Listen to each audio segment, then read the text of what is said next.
Well, good morning, everyone. Welcome to the Monday morning business meeting. We'll just start right off with employee labor.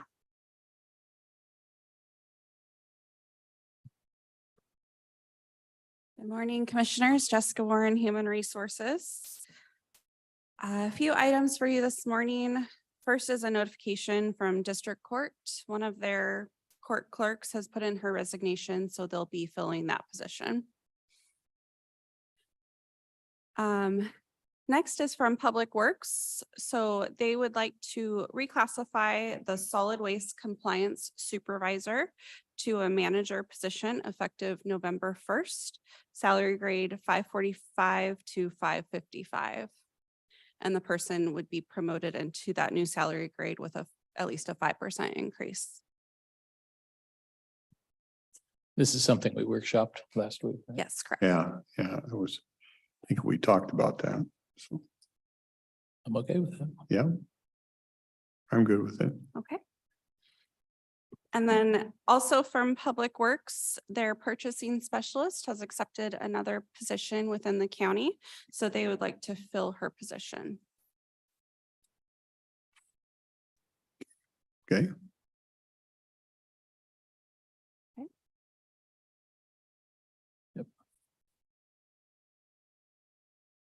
And then those are the only requests I have. Just a quick update from Human Resources. We've been contacted by another group to start collective bargaining. So that'll bring us to 5. The only one we don't have started yet is corrections officers. So once corrections officers starts, probably within the next month or so, we'll have all 6 going. Ooh. Good times. And then I will be out of the office starting tomorrow afternoon. I'll be at the Wapeller conference up in Tulalip. So it's the Public Employers Relations Association. That's at the casino? Yes, it's at the casino. Yeah. A little odd.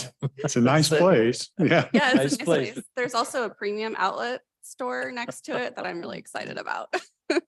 There's a Harley shop close too. Oh, Okay, perfect. Yeah. And then those are the only updates I have. Do you have anything for me?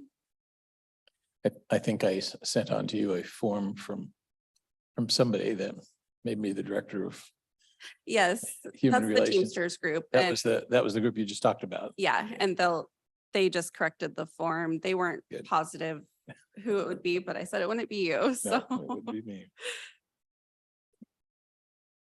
Okay, that's it.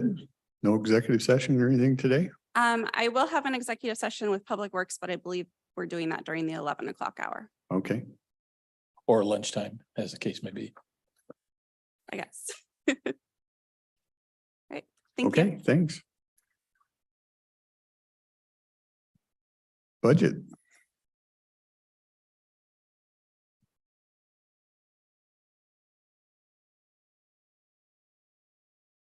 Kathy Funk Baxter, Finance Director. So I'm going to be submitting a request for the public hearing for October 3rd for a budget amendment. So I'll plan on workshopping that with the commissioners the Monday before October 3rd public hearing. Budget workshops for the 24 and 25 budget have been set up. Most of those have been set up and they begin next week, September 18th. And there are a total of 4 dates for departmental type meetings. Preparing the data for the commissioners for those meetings for you right now. October will be for other specialized budget hearings. So those are coming up too. So lots of budget workshops and hearings. I'm still working on monthly reports for June and July. They're a little bit behind schedule, but I'll be getting those finished and wrapped up. I'm continuing to work on recruitment for the risk manager and for the office specialist. Good news is the budget analyst position was accepted by Tanya Richardson, and she'll start with us on September 18th. So that'll help me a great deal. And then application for our workers' comp excess policy needs to be completed in the next 45 days.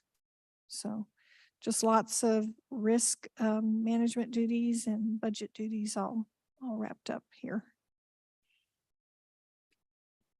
Sounds like you guys feel like you have a fairly good candidate for the risk manager. Yes, and we have a good second candidate as well, in case Good. that falls through. Good.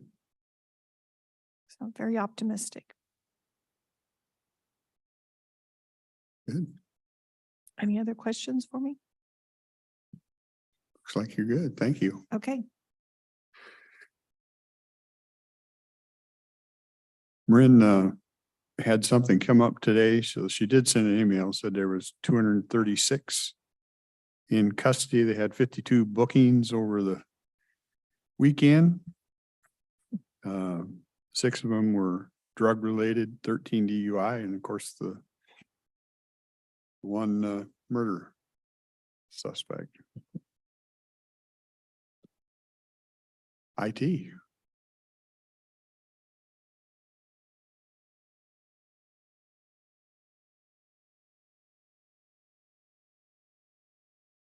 Good morning, Kim Hort, IT Director. There is an agenda item on the agenda tomorrow for the Microsoft Enterprise Agreement, and this is just to renew our current licensing for the next 3 years. There has been no module additions or changes to the licensing.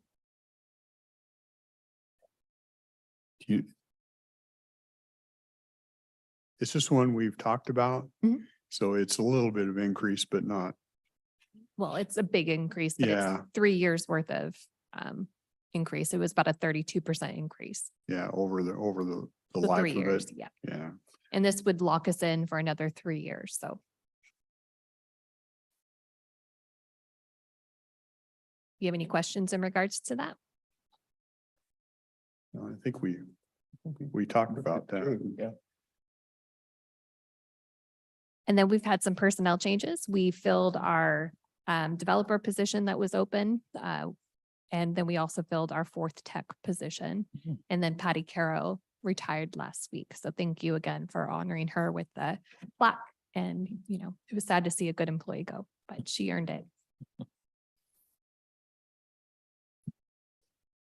Yeah. Anything else?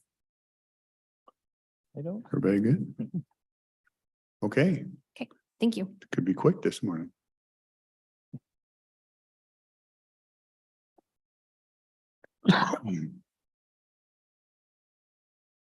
Any miscellaneous? I have just one miscellaneous. Next week, I have a couple of meetings for Wasac. One is the Timber Caucus, Timber Counties Caucus. They're meeting on Wednesday at 1 in Ellensburg, and then Thursday is the Wasac board meeting. So I need to get okayed to go ahead and attend those meetings. Please.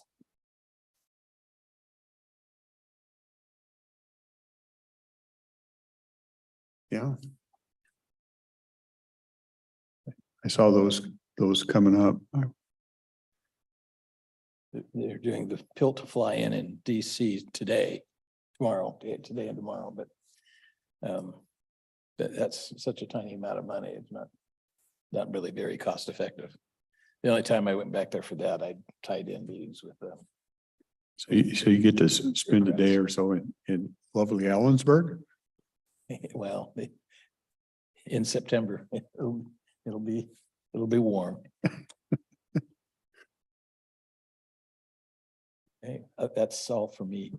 I do have one request. Those folks from DC who fly in, make sure they fly back. Make sure it's a round trip ticket.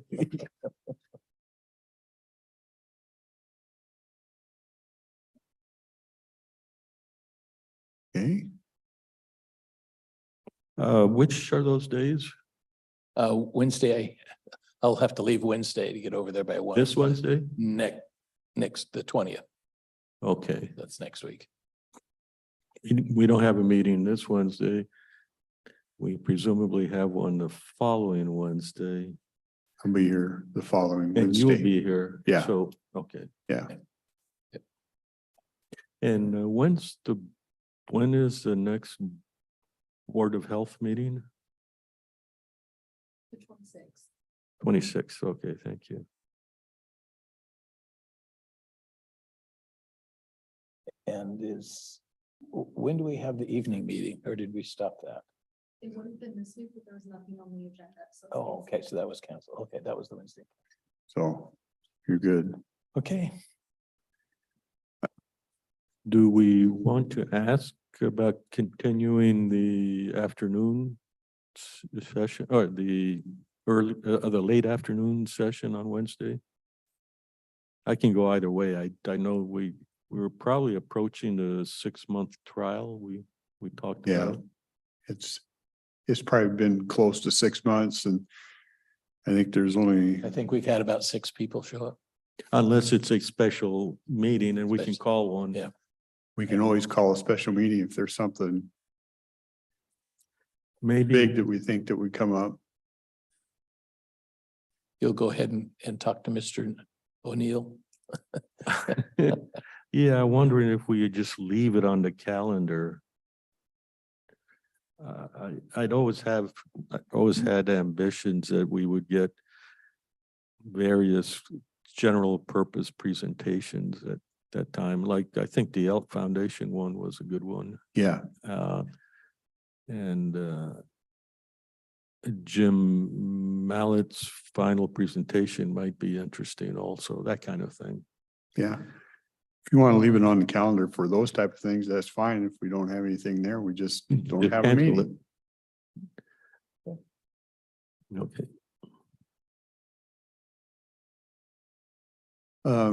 I might just bring in, this really belongs in 11, but we have so much time here. I might, I think a couple weeks ago, I spoke a little bit with building and planning on the role of the planning commission and looking at how to make that more efficient.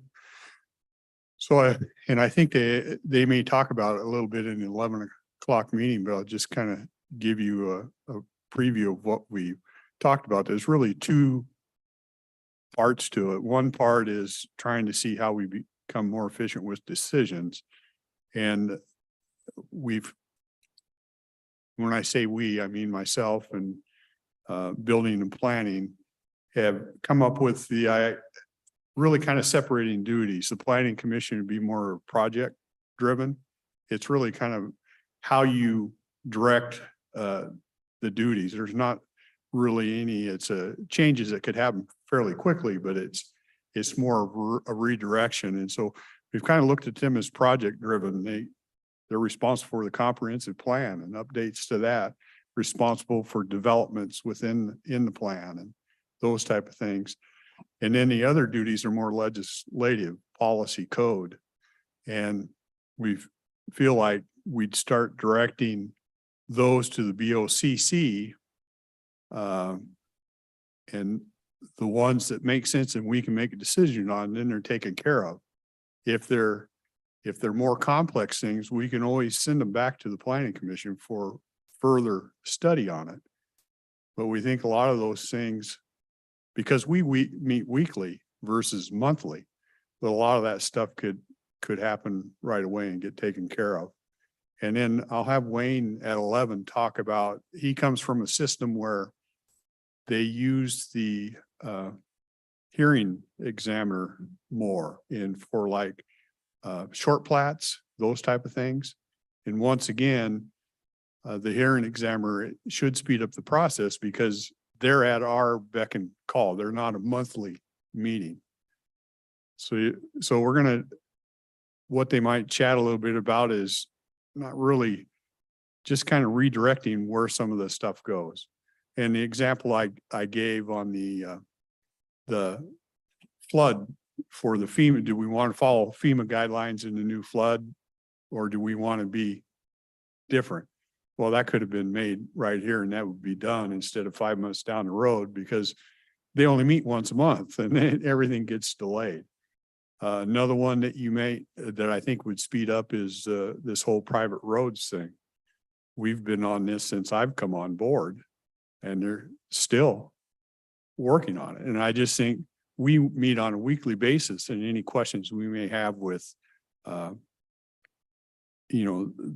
the roads, those things can be answered much quicker than just once a month. They get together and try to decide them.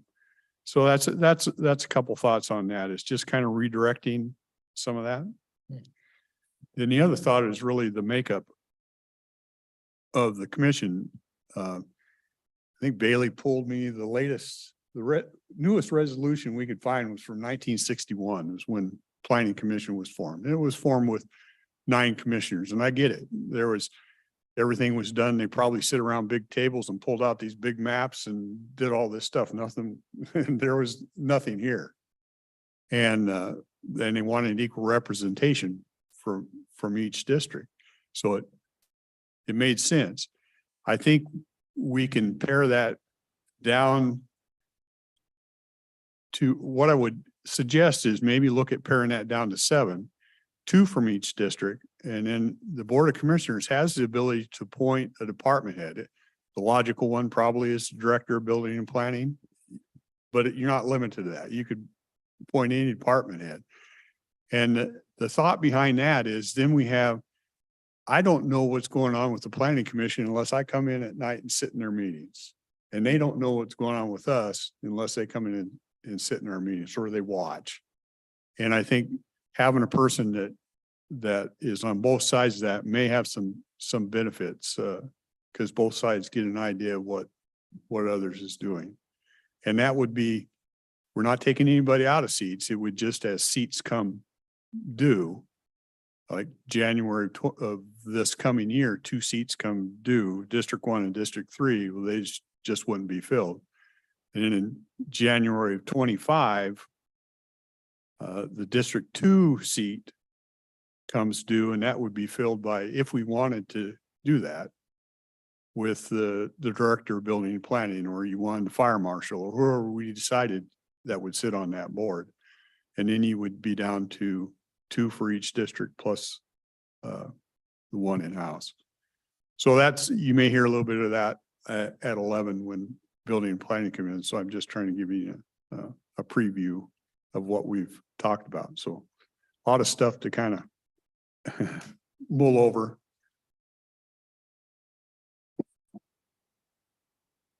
If I understand you correctly, the problem you're trying to solve is a latency and Yeah. and a communications problem.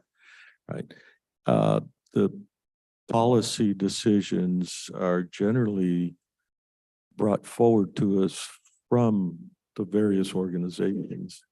That would stay the same, I would assume. Mhm.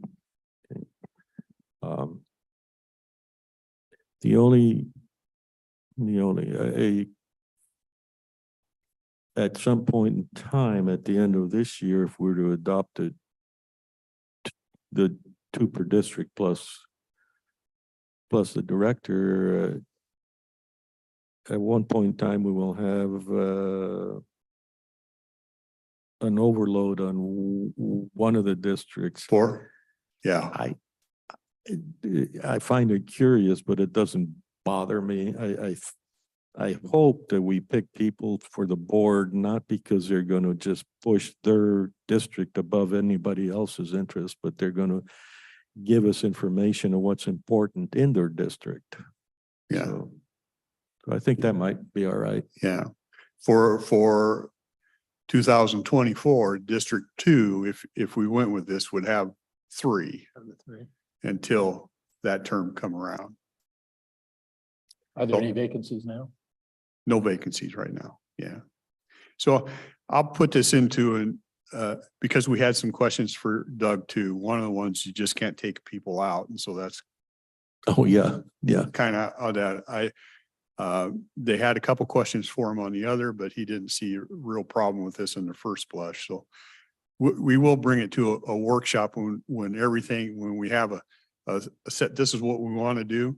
But right now, I want to keep you informed of what we're talking about. So it's not, I never like to blindside anybody. I like to, you have information as we go. And how do you separate out the policy from the planning commission? Well, things that deal with legislative issues that take BOCC approval to change an ordinance or to change that should come through us. If we are comfortable and have the information we need to make the decision, we make it, then they incorporate it into their next decisions when they're dealing with the plan and dealing with Yeah. subdivisions. How is that different than it is now in the sense? that Because we- right now, everything runs through them. And then they make a suggestion and then it comes to us. So this month, they think they're gonna have the final suggestion on this floodplain thing, and then it'll come to us. And if it does, then we make a decision. Well, this is 5 months down the road. And when they first came to us, we said, well, let's follow FEMA guidelines. It should have been that simple. And now we're 5 months down the road. And is that what they're coming back to us with? They're talking 3 feet. And I believe this whole private road thing that's been worked on since the first of the year. We have the opportunity every week to have discussion with Public Works and that type of stuff. They still haven't got a proposal in the planning commission because everything's a month apart.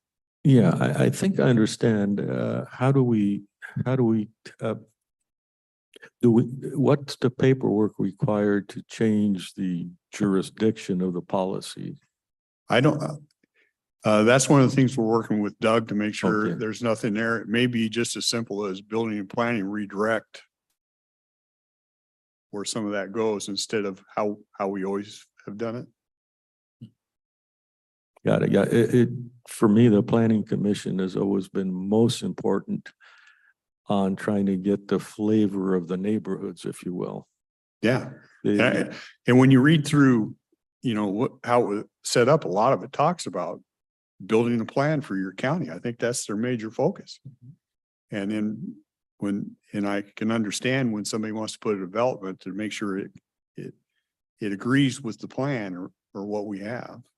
And things like that came up with them last time. We had a builder wanting a specific rezone in his area. Well, I think that still sits in their lap. That makes sense. But some of these other things that are more, we need a just code or we need a policy. We ultimately have to make those anyway. Why don't we see them at first and see if it's easy to get done and try. I told somebody I'm trying to move from a snail's pace to at least a turtle's pace. But I think it's more than that also. I have to be careful how to say this, but very often everybody has an opinion. But some of them are useful and some of them aren't. And if you're going to ask me an opinion on some banking element, I'll give it to you, but it's kind of useless. Yeah. But I can Gotcha. ask you and it might be a little more significant. So when we're talking about the road specifications of private road there, that really falls into Public Works area, the building and planning area, and then we have to decide. So Right. I think that's a key element, not just latency, it's just the content of it makes more sense. Yeah. So that's kind of the gist of my discussions with them so far. It also, those kinds of developments also involve building outside of fire districts. That was an issue that was brought up a few months ago, that people end up buying and investing, not really realizing they're outside this fire district. We leave it up to them to decide, and then the dispatchers have to tell them, no, nobody's coming to save you. You know, Could you begin again? I didn't catch any of that. so we were approached by fire districts who pointed out the dilemma that they are in Oh, when people build outside of fire districts, but have have needs for Mhm. fire protection. Firefighters are willing. Constitution says you can't give a gift of public funds. If it's outside your district, they're not paying for it, so it's a gift. And then it's the dispatchers who have to kind of, I mean, it's kind of, they carry the burden of saying, no, there's nobody coming. And they don't want to do that either, so. I think, That just suggests a review process for a lot of the subdivisions that might be automatic, but Right. somebody has to be there to say, you need to understand you're building outside of a fire district. we still want the review of subdivisions to go through through the planning commission. Yeah. But short plats don't. And you're suggesting they should? Well, we've got to change, well, I think. The fire one issue, I'm modestly, if not naively familiar with it. And basically, the fire people offer people outside the district, say, if we come to your house, you're going to pay the full fare unless you want to become a member. Yeah. I think 911 was going to help with that a little bit, send out a flyer to people that were outside the district, but yeah, when Wayne's in here, he's had experience using that hearing examiner, and I hadn't thought of that myself, but he said it's worked pretty well in other places, but there are, you bring up a point there that they have to be aware of for sure. So we currently use a hearings examiner, but for what circumstances are you thinking? I hate to take his words, but I think in other areas, they've used the hearing examiner for like short plats or people dividing their property. And it basically says the examiner's looking at it and go, yeah, everything meets code or it doesn't meet code. And it, it's approved yea or nay, and it moves along the system. And it typically works faster because the hearing examiner is at call. It's not like, well, he only comes in once a month. It's at call, so the things get through. Now, once that's approved and somebody wants to develop it, then it goes right to planning commission. And there's a whole lot of other things that got to happen, but it's. I see Tracy is logged in. She's been in and out. Yeah. Yeah, well, I turned my computer off. I didn't want to scare the world. Wayne is out this morning, so we were gonna kick it till next week, but I know Rick was gonna bring it up. So short plats we do internally. Those are internally done. Those, it's just anyone can divide within the jurisdictions. They have to, based on the minimum lot size, they can divide those up to 4 lots. And those are done internally. The approval is done here. We work with the homeowner or the developer, and those are done here. The hearing examiner can do subdivisions, comp plan amendments, and currently they're doing special use permits as well, including surface mines. So that is kind of currently what's in. Rick, I think you were looking to move the subdivisions and comp plans to the hearing examiner to speed up the processes on those. Yeah, I thought Wayne had some good experience with that, and we can bump it to next week. I don't care. He does. A lot of jurisdictions send all of those applications to the hearing examiner. Currently, we don't. We only do part of those. And that is something that we can gladly do. That would help processes quite a bit. So I'm a slow learner there, Tracy. Could you take me through an example that is done, that would be done differently done if some of these thoughts were put into action? Well, the subdivision out on phase 3 Silver Lake Village, I think it is. That could have been all done by the hearing examiner. We wouldn't have had to wait for the planning commission timelines. We could, if once the application was determined complete and they had all their background stuff done, like their environmental reviews, the SEPA review, once that was done, we could have sent it to the hearing examiner based on his availability. We could have scheduled it and done. The Okay, commissioners. let me ask you then, Yeah. the Silver Lake example, how much latency did the planning commission throw in? Like, did they get put on a list and it took 3 planning commission meetings before their issue came up, or was it just the next month? And the reason I'm asking this is because when we start to build the larger things, what's the common complaint we've heard? Nobody told me. We didn't get a chance to think about it. We didn't get to look at it. So I don't want to cut the latency down so fast that we preclude spreading information properly. No, it would be the same information. It would also allow the commissioners to take ex parte communications within the applicants.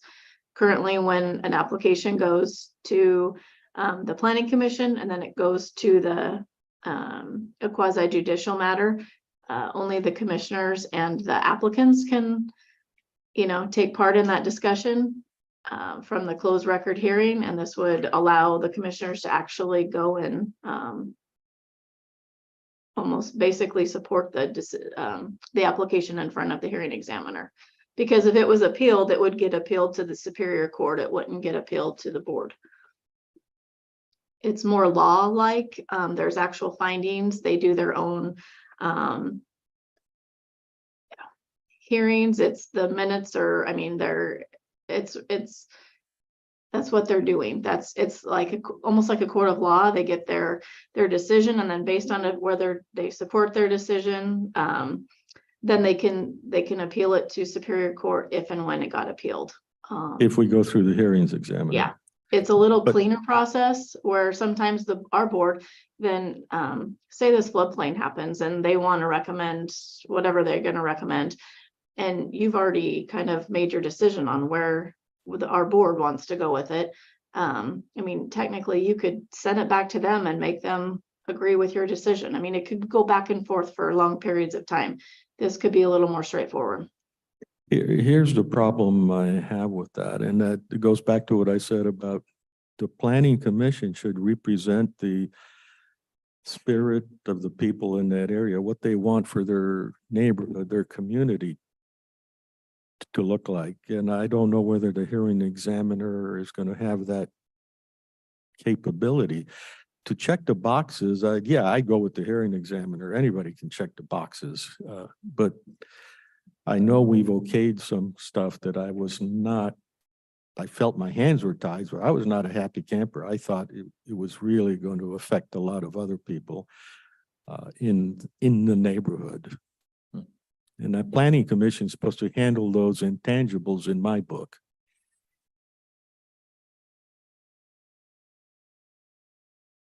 So you still have to be convinced that it's worthwhile to reduce the number and withdraw subjects for their consideration, right? I'm not convinced either way. Yeah, but that's why the chairman brought this up as a Right. discussion. Yeah. We want to understand. Even if you don't want to use the hearing examiner, I think you're trying to separate some of the legislative type stuff from the Right. other. Right. Could still, in my book, would still make sense and help improve the latency thing. So Tracy, help me remember, we have interim mining controls right now because a committee is working on recommendations. Is that going to be reviewed by the planning commission before it comes to us under our current process? Or are they going to report directly to us? I'm going to refer to Doug. In 2015, the planning commission actually made a recommendation to our board, and regarding the surface mine ordinance, and then the comp plan amendment was updated, and this kind of got on the back burner. And then it started going through workshops for the last 3 years. And that's what, like I said, we walked into this, and we're just trying to do the last bit of legwork on it before it comes back to the board. I'm gonna not, I have to work with Doug on what the next step is. I have a couple constituents that have worked very tiresome and very thoroughly on the in the work group, and they would like to know the status of it too. So I just need to get a timeline from Doug, and I'm not putting Doug on the pressure, but I need to get a complete list of what we need to do going forward to do it correctly and do it right.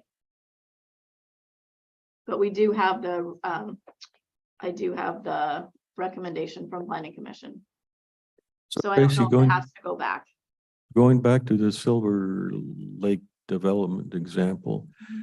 under the new scheme, under a new scheme, that would have gone to the hearings examiner.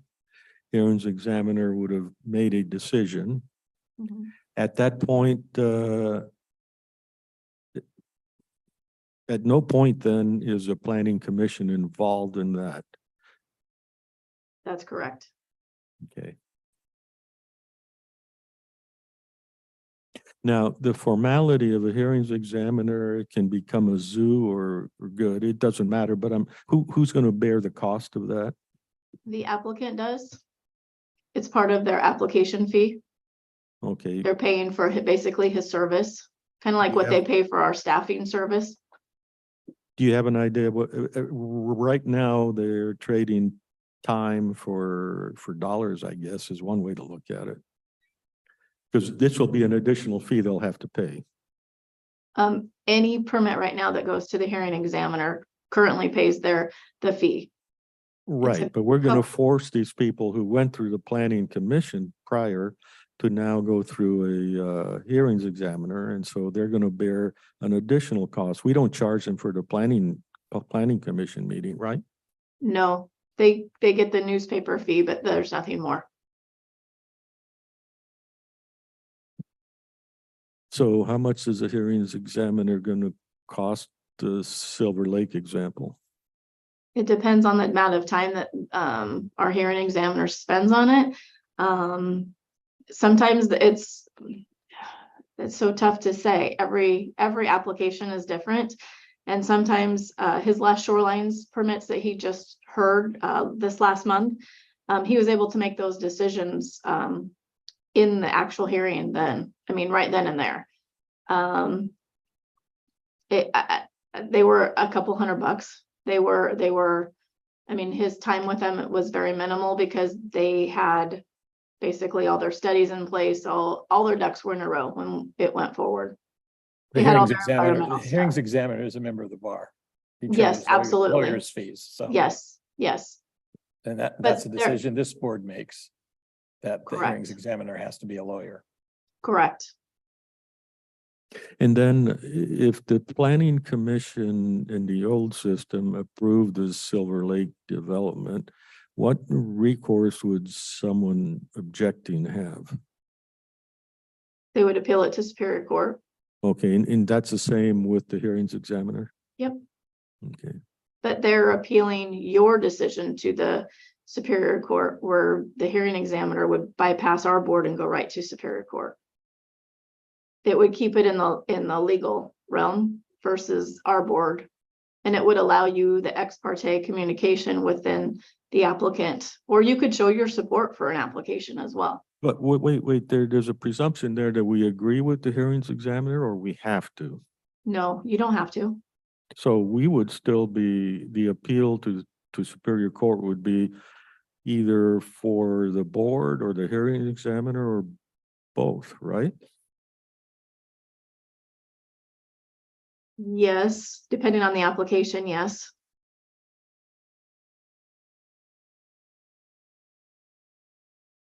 We are favorable, Wayne, myself, and then including Mike Wilson, we are very favorable in Rick's ideas of moving some of these applications to the hearing examiner. Many jurisdictions do it their way. The way that Rick is proposing, a lot of them do not do it the way we do it. We currently do it.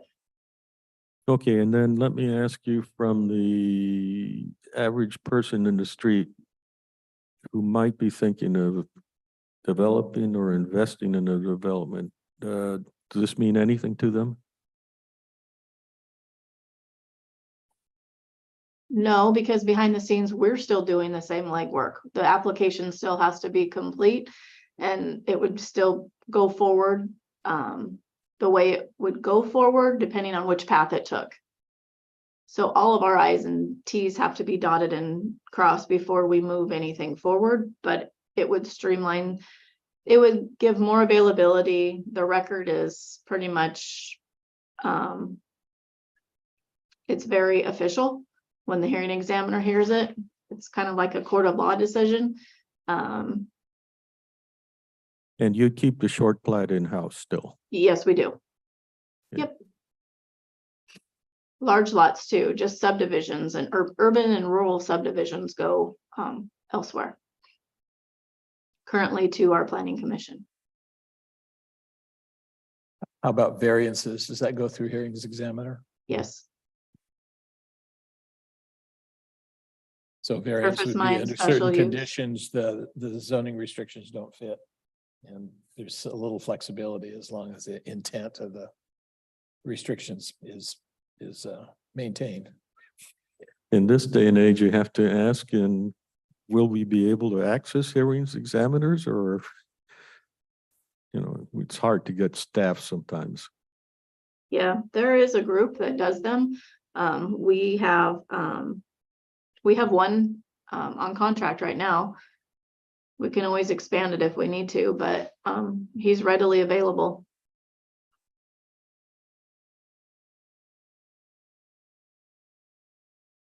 And, okay, just a lot of minor details, unimportant. We'll figure them out. Yeah.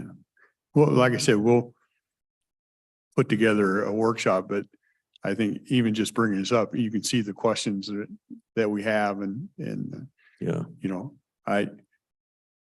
Who do I'm you all see for it- making things better, but we don't need to, you just don't need to dive into them. I'm okay with the discussion too. Who do you think should be at the workshop then? Not just us, right? Building and planning and anybody who wants. Anybody that wants to, really.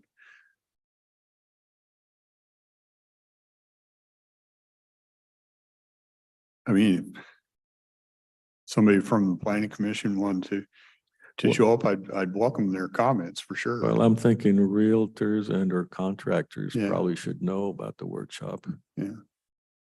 So Rick, have you had a chance to have a discussion with the building planning advisory group? Haven't yet, and I won't be here for this meeting on Thursday, right? Yeah, Next Thursday, the 21st. yeah, I won't be there on the 21st, but I was thinking about writing something up and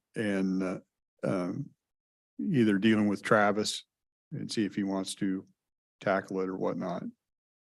Okay. And this is something that even if the board made the decision today, we would have some code scrubbing to do and some code updates that we can ask legal to help us with to make sure that if this was even to move forward. So we still Yeah. have work on our end, a lot of work. Yeah. Okay.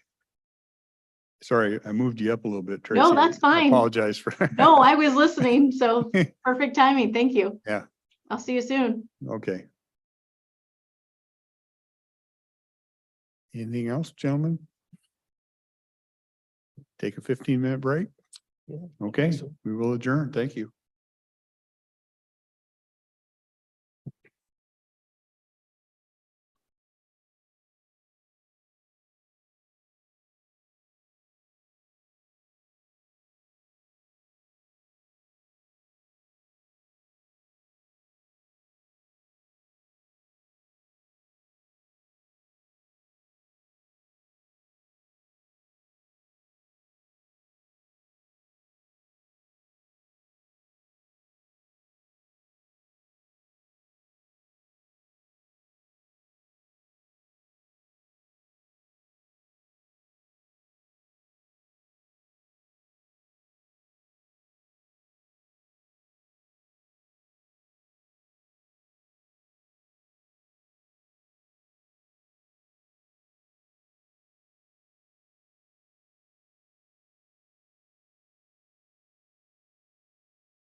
regional Portland area, that we wouldn't be getting that anyway, so.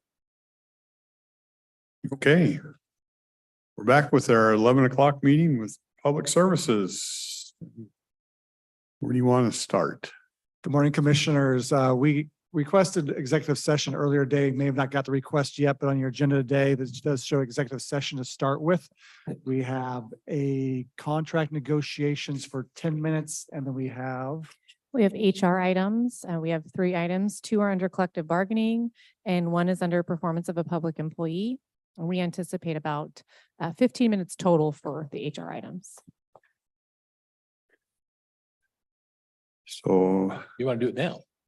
if we could, well, originally we did it right at 11 because Ian was coming over from the Public Defender's Office to talk about a contract at 11. So if he's not here, we can go ahead and start with the HR items first and then go into the contract negotiations on the second executive session. okay, and what were the two HR ones? Collective bargaining. And then the second one is performance of a public employee.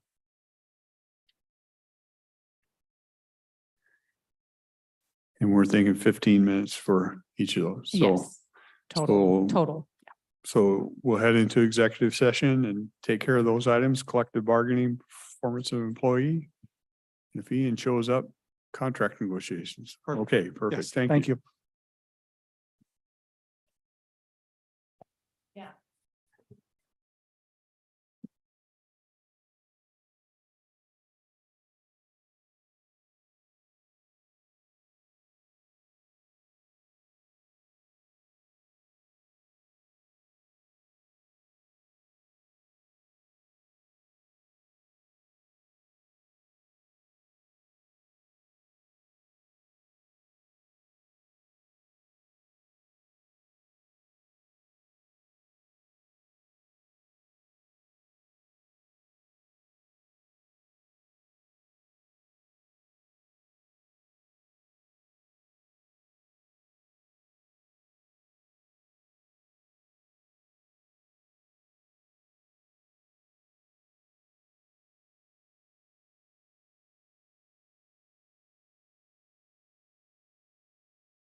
Okay, we're back from executive session. No decisions were made.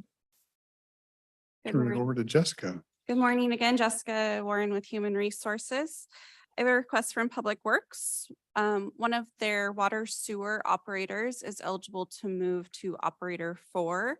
And we would like to move him to operator 4, step 4, effective as early as 10/1, once we receive those certifications from him. I'm okay with that. Okay, thank you.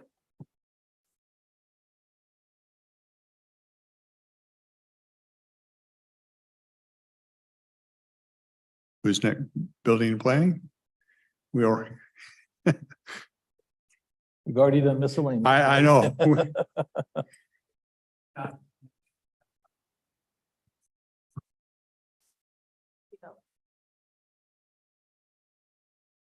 We already tapped into you, didn't we? I know, I'm still on there. Are you still on there? I thought I disconnected. I apologize. Tracy Jackson, Building and Planning. Commissioners, we sent, I believe, Megan sent up this morning the monthly numbers, and I just wanted to go over a couple items. I gave you each a copy of them, the planning and the building.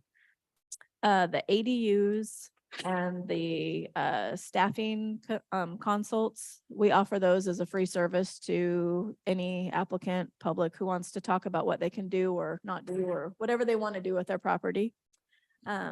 We're separating those now. We're seeing the numbers increase. We just feel it's important to show a separate line, as and ADUs are becoming very popular. Mhm. So that's nice to see. People are taking advantage of, things that they can do on their own pieces of property, as well as take care of their family. Are there any trends? Is it more putting trailers on the property, or is it converting patios and garages? I think it's stick built. In order for them to qualify as an ADU, they'd have to be either a manufactured home that's placed accordingly or a site-built structure. Right. But we're seeing more of the stick built. More stick-built Yeah. recently. And by stick built, like remodeling a garage type. It could Good. be, Yeah. Repurposing a space in an existing utility building to create an ADU. But also detached freestanding structures simply because they have the ability to do so. We felt those were important numbers and that we are seeing an increase in those. So we're separating those out. What's interesting is mobile home placement permits have gone up this last month. And then the alterations of residence. And I think that's just because people are doing more with their current properties because it's expensive to go out and buy a house with the interest rates is what they are. So, Yeah. Yeah. our numbers are slightly down from last year, but the revenue is there. And our counter has been so busy.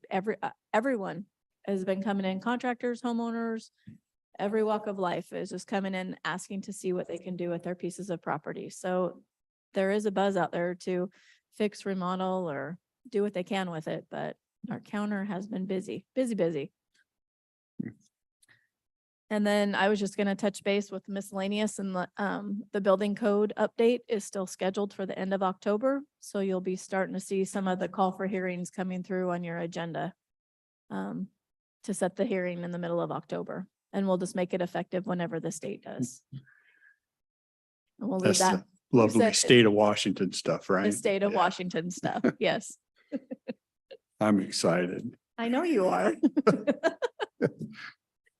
Did you want to talk any more about the morning's discussion, or do you want to wait until we workshop some stuff? and- Yeah. Okay, Workshop some stuff. I think, Wayne probably has some better answers on, so he has the one with the experience on that, but I enjoyed you participating because there were some questions and stuff. So, good. Look forward to lot more Yeah. discussion on that. yeah. Thank you. So, Mike, I think if I remember what I read in the paper, you've done the fireplace burn ban, and then it's now off. We've come to an end of Yeah, that. the recreational fire burn ban was a short-term measure, given the circumstances. But I made it clear that it was intended to be temporary. Mhm. And so, I talked with Cowlitz too and so forth, and it was reasonable to lift the ban at that time. So the reason I was asking the question is to find out if you have the same sense that the fire season has not been as bad as we have feared. Or have there It- been a lot more fires that? In our jurisdiction, that would be true. Yeah, okay. Okay. Knock on wood. Yeah, hoping to lift it on the 30th, on a scheduled date. But, I'll take my cue from Cowlitz 2 and DNR. Thank you. Thank you.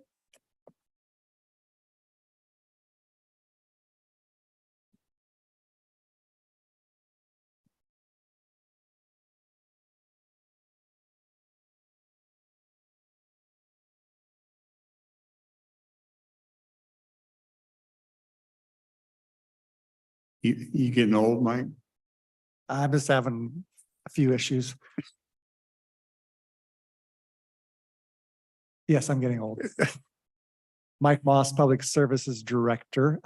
Mike, we do have a department that focuses on health and human services, so I think it would fit.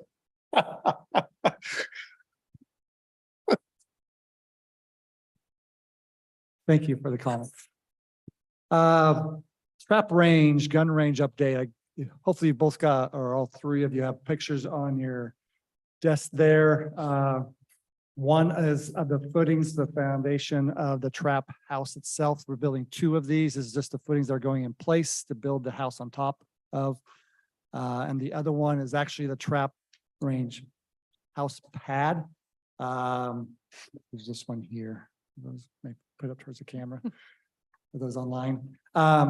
Those were poured last Friday. They expect to do the other set this week and then build the trap houses next week. So they're hoping to be done in the next 10 working days, they say. We'll see if it goes over a little bit. This project was supposed to initially get done at the end of July. There was some issues with subcontractors along the way. So now we're looking at a completion date, hopefully by the end of September, by the time we get the electrical and the conduit and the power turned on for those trap houses. So project's finally moving along. There's some workers out there. They got the permits through building and planning. I appreciate the assistance there for Mike and Tracy. So hopefully get this RCO project behind us and then be working on the next one, which will be next summer, will be the restrooms at the trap house. And who got the contract? Trans Blue, they're based out of, I believe, Spokane. They also have an office out of Lacey, Olympia area.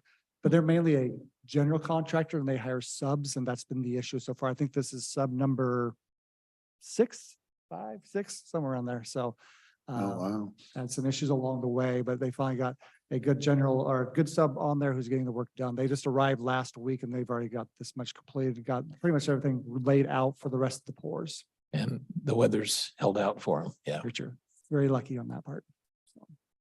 So. All right, moving on to the next item is a public works item, is a tree work at HOJ. We mentioned this before, they have a contract with New Day Arborists to trim back some trees around a Hall of Justice and along the south parking lot and remove some dying trees in the islands and north of the HOJ. Majority of the work is going to be trimming back trees, not removing trees, but some trees do have to be removed. And then after that project's done, we'll be looking at the grinding and paving of that parking lot at the end of the month. But we sent out a press release last week, starting, looks like work will be starting there next week in those parking lots. We'll coordinate with the HOJ and the courts about when to do the work and what parking lots to shut down when, but that will be coordinating this week with the court system. Are you opening up any other areas for parking? Where is? Yes, where's that's the that gonna be plan. located? Well, we're going to hopefully try to shut down in sections so that it doesn't disrupt business. So people will still be able to park in certain sections. And that's what we're coordinating this week with the contractor and with our road supervisors. Because that parking lot's never always full. Correct. Very Right. rarely full. Yeah. And we don't want to disrupt business. Now, the north side would be a little bit more of a problem because Right. that's always full. That's true. That'll be on phase two that's next summer's work. And will that include resolving the puddle, the permanent puddle That's the hope. without a drain though, I suppose? Yeah. Thanks. All right. I see Ian's here, but we'll go ahead and finish the next three items on Public Works. And if you guys have time, go ahead back to the executive session. If that's okay with you. Okay. Okay. So our next item is some private road discussion with Susan, the county engineer.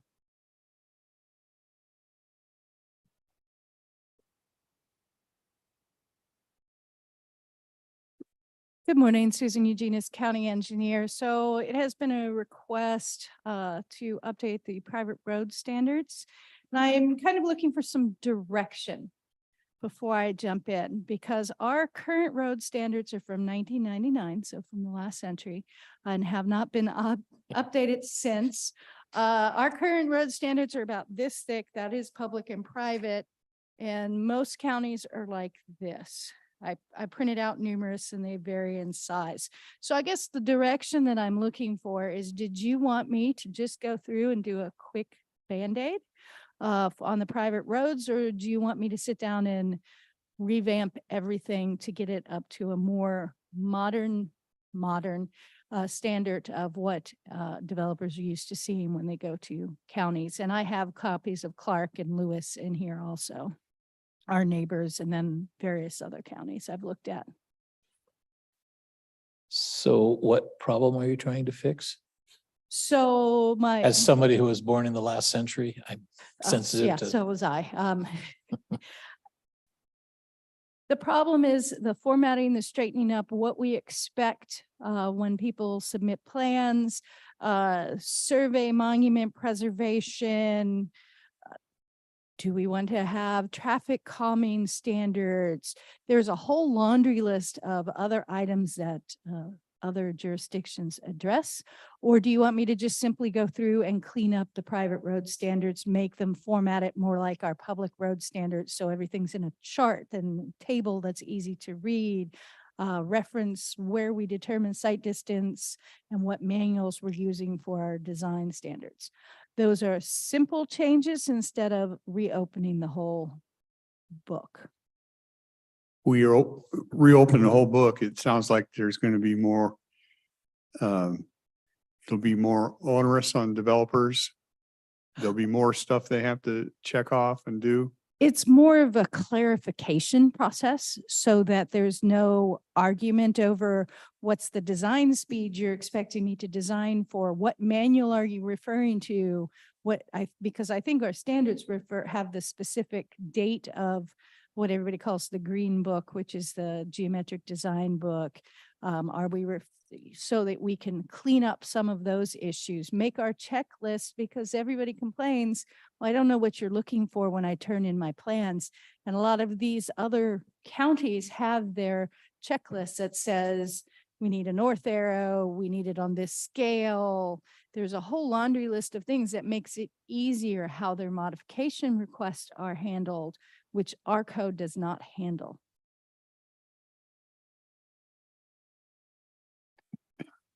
Does either one of them make it easier for a developer to develop?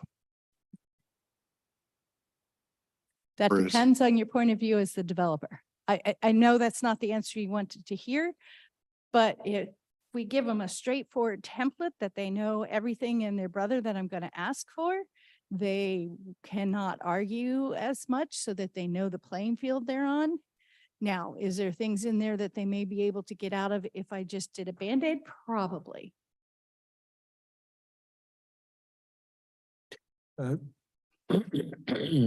Seeing as I'm an expert in this matter, I'm more interested in the Band-Aid. Yeah. You know what issue you're trying to solve there because you have the specific experience on that. I would address that. I probably have a fear that as you open it up, it's going to be hard to close it in a sensible fashion.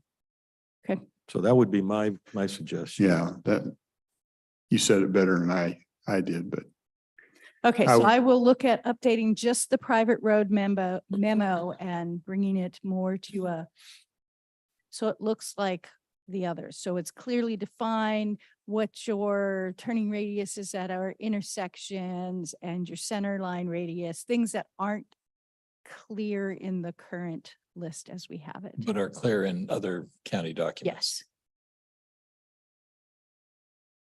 Yes. Okay, The other item I have is the Eric Creek. One Fish- thing I appreciate you asking. yeah, absolutely. So the item I have on the board agenda this week is the Eric Creek Fish Passage Project Local Agency Agreement. We're bringing that forward, excuse me, a little earlier than we would do with other projects because the timeline we were given for this project with Protect funding that we have to have the agency agreement in place with WashDOT by the end of this month. Usually I wouldn't bring this agreement forward until I had all my right of way in hand and certified.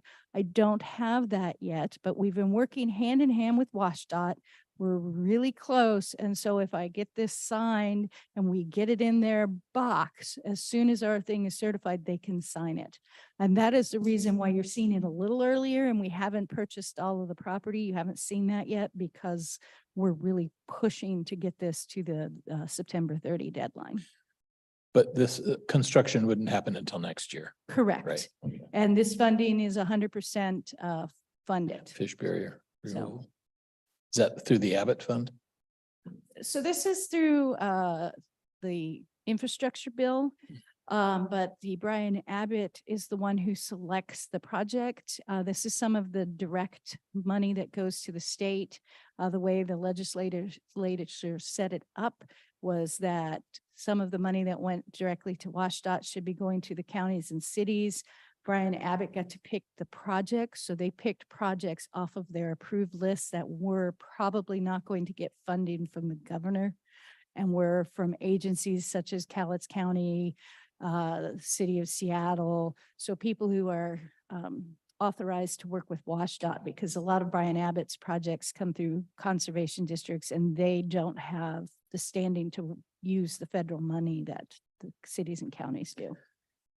So I don't know if you're familiar with Eric Creek, and I hope I'm describing the right project, but Abernathy Road crosses at pretty much the confluence of Abernathy Creek with Eric Creek. Mhm. But Abernathy Creek is now about 6 to 10 feet below the road level. Yes. So there's this plume that comes out of the failing culvert. And of course, the fish, there's no way the fish can jump in and wiggle their way up through the culvert. So it's kind of a spendy solution because you're going to open up turn it into a bridge situation. But it's also kind of a tight turn, if I remember correctly, and the bridge will smooth that out a little bit. Probably a little bit, Yeah. but we're fitting in and trying to minimize our take from the neighbors. It actually has been on the Fish Recovery Board's Mhm. list of recommended barrier removals for probably 6 years, 7. It's been a while. Quite a while. And originally the Cowlitz tribe was proposing it and they did the 75% design. Yeah. And as part of this Protect funding, we picked up that 75% design, brought it to, are now bringing it to the final to do this project since it's on our roadway. But Eric Creek has all the evidence of being ideal spawning Mhm. land, so it should make a huge difference. Okay, Thank you.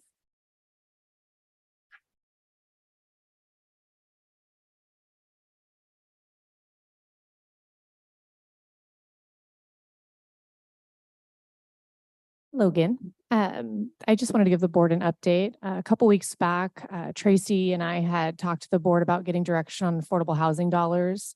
And if the board was still interested in working with, if they were interested in having a presentation by a local nonprofit in affordable housing, and you said yes. So we have scheduled that for the afternoon of September 20th. This group is Habitat for Humanity. And they are here, they're just going to be here to kind of give a broad overview of their housing program and available for questions, that you may have. And then, organizing this, I really just let them know, just kind of giving them a broad overview, giving you a broad overview, and then also maybe potentially some avenues that they could have assistance from, potential funding sources. So it's a very new kind of approach. So I guess I just wanted to make sure with the board that that was adequate for what you're looking for, or if I should go back and let them know that there's other certain things you'd like to hear from them about. Was that a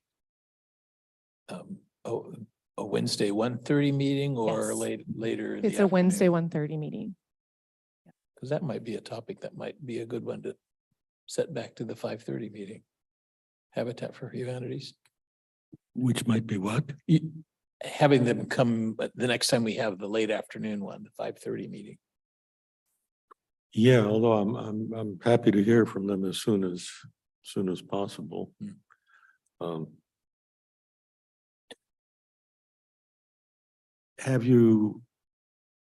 Do we have any idea whether there's a mechanism by which we can use doc recording?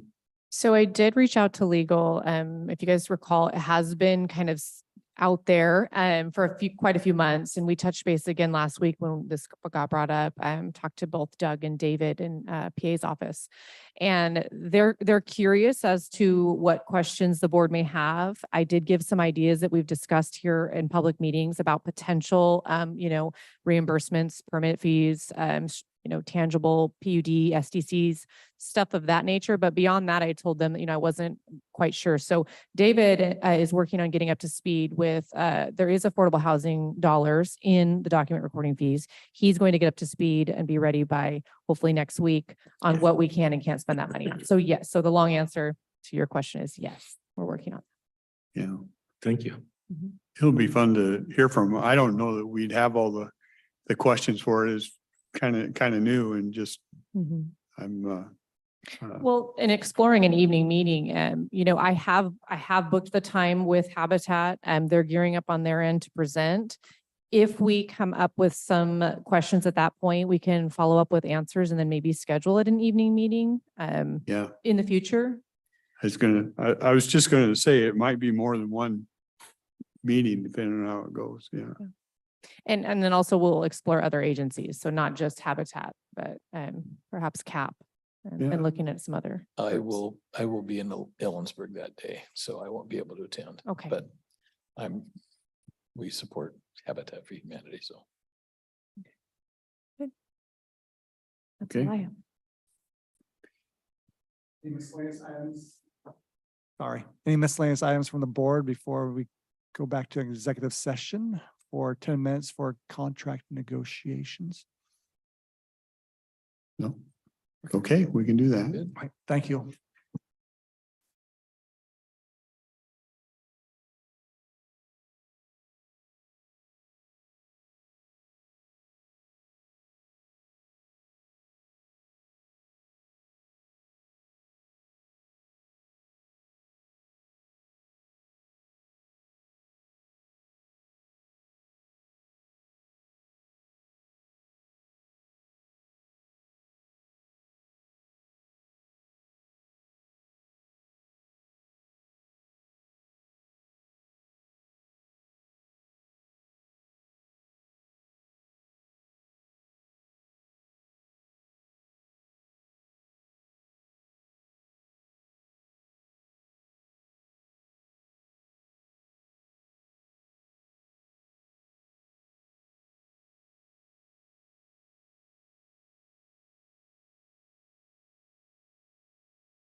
The board is extending the executive session for a period of 5 minutes until 11:57.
The board is extending the executive session for a period of 5 minutes until 12:03.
Okay, we're back from executive session. No decisions were made.